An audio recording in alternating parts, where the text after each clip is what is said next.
Hi friends, this video is part 2 of a Let's Chat video that I filmed all in one sitting about pregnancy and specifically body changes, weight gain, and how you deal with that.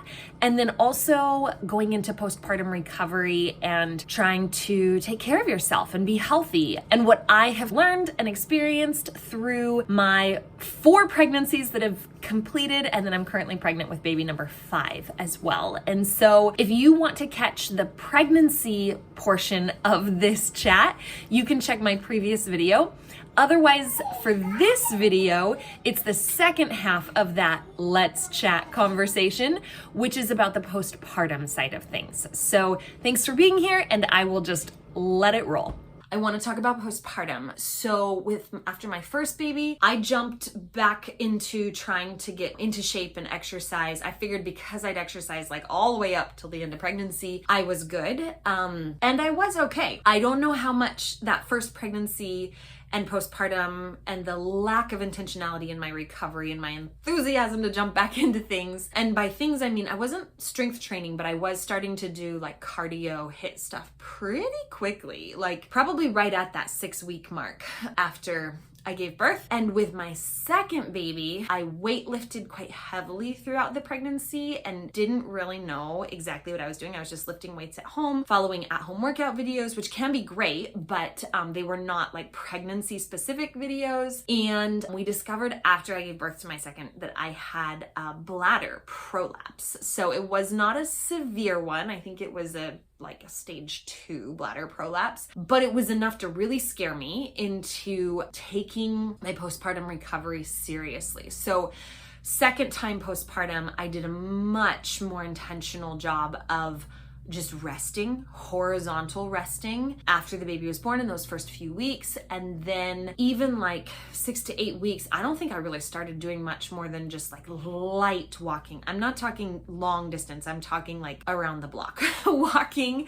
And then just like starting to do stuff, laying on my back, doing intentional breathing to kind of just fire up the core. There's a whole bunch of different methods out there, videos, really good resources. After my 4th baby, I ended up using the Chelsea method for like 3 or 4 months to just do some of the foundational stuff, have somebody who was trained in that sort of postpartum recovery to just kind of walk me through the process. I have also gone to see a pelvic floor or a women's health physical therapist after my 2nd birth, my 3rd birth, my 4th birth, and I will do it again after this birth, because for me, since I had that prolapse after my 2nd baby and it has gotten better, I am almost completely asymptomatic, or no symptoms at all.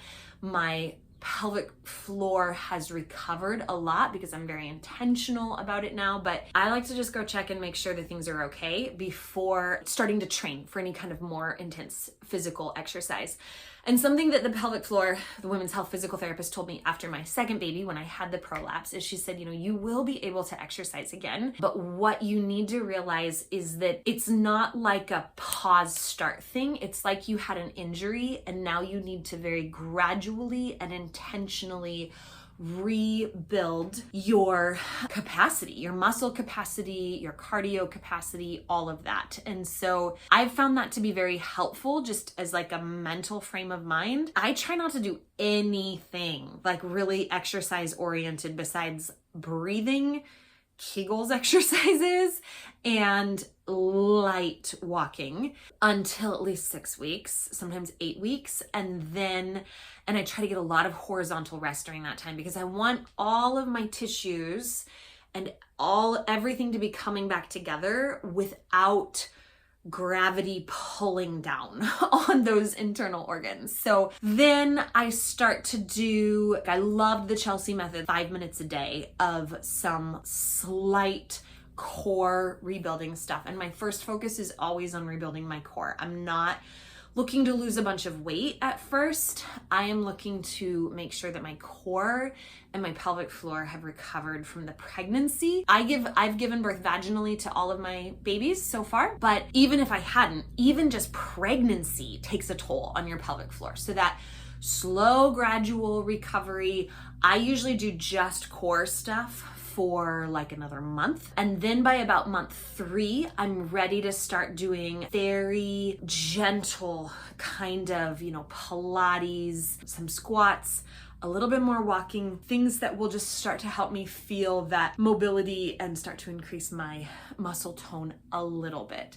And then I really start to intentionally think about getting into more exercise by about the time I'm usually about 4 to 5 months. And oftentimes that's when my babies are sleeping on a more predictable schedule. I'm always still breastfeeding at that point, but it's kind of there's a rhythm to my day and it's easier to structure. I've just decided when I'm waking up on an unpredictable sleep schedule all night long, I do not want to set my alarm for 6 o'clock in the morning and get up and do a workout. Like, I need my sleep. Like, that's the most important thing. So that has been what's helpful for me. I also try, and it's hard, but I try to put my blinders on, listen to my husband, who is always encouraging me, telling me I'm doing great, telling me that I have got this, I will recover, I will get there. I'm trying to just listen to him and not focus on what other moms are doing, because there's some moms out there that are you just don't know their story. You don't know where they've come from or what they're doing. And there's some moms out there that really can and do feel great going for a 3-mile run at 6 weeks postpartum. I've seen that. I've seen people on my Facebook feed that I know personally who do that.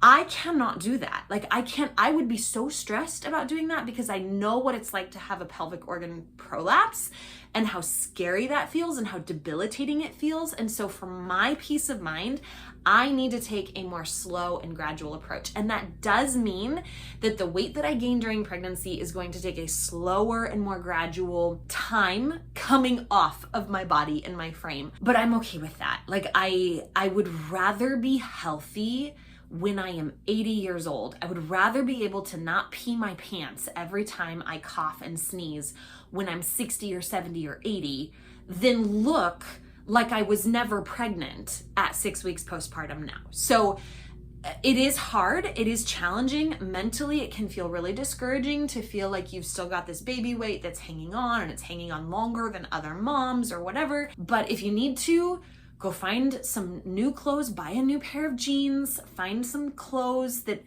actually fit your postpartum body. Yes, it's frustrating because you know that postpartum body is in flux and changing, but do what you need to do to feel at peace with where you're at and recognize that it is a transition. And if it has been less than a year since you gave birth, I would even say if it's been less than 2 years since you gave birth, it's very likely that your body is still transitioning out of that.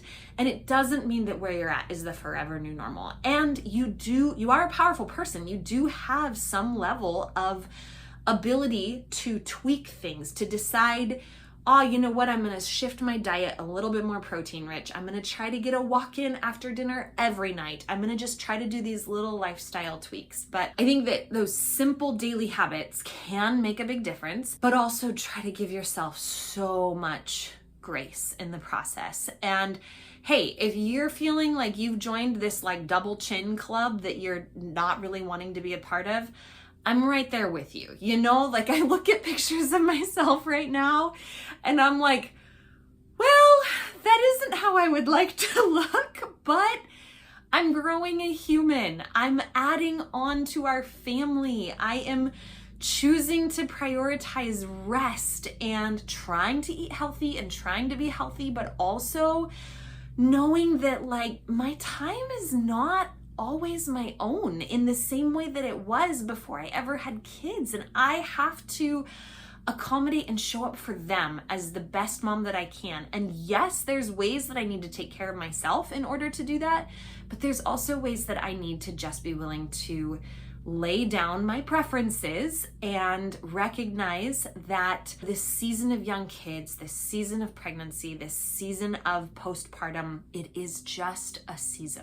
It is a season, and that season will transition into something different in the future. And there may be great things about the next season, but I want to not despise this season, even though there's things that are hard in it or there's things that are not exactly the way that I would prefer. Like, I really want to soak up and enjoy and savor and value the season that I'm in now, because I never get to come back to this particular season again. So I hope that that is helpful. Again, if you're in the trenches with me, please let me know. Like, let me know when your due date is in the comments, or if you had a baby, where you're at postpartum. I'd love to hear about that. I love birth stories, baby stuff, all that jazz. That's where I am honestly at right now. I am feeling big. I am feeling round. I am feeling like my clothes don't fit very well. I'm feeling like I don't look exactly the way I want to look.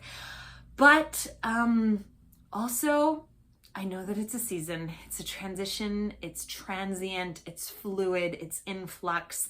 I'm gonna get bigger before I get smaller, and someday I will, my stomach will not look like I have a basketball underneath of my shirt forever. And yeah, there's pros and cons to every season. And I hope you just know you are beautiful, however you're looking right now. Like, whether you're wearing makeup or whether you're not, whether you're in scrubby old t-shirt that like just barely squeezes over your belly, or whether you've got some cute maternity thing on, like, you are made in God's image. You are carrying a baby. Your body is sustaining that baby, or has sustained that baby. And that is worthy of so much honor and dignity and kindness and compassion. And so I'm giving myself that. Give it to yourself. If I could give it to you right now, I would, but take my words. And yeah, hang in there. Thank you for joining me for this long chat. I will see you in my next video.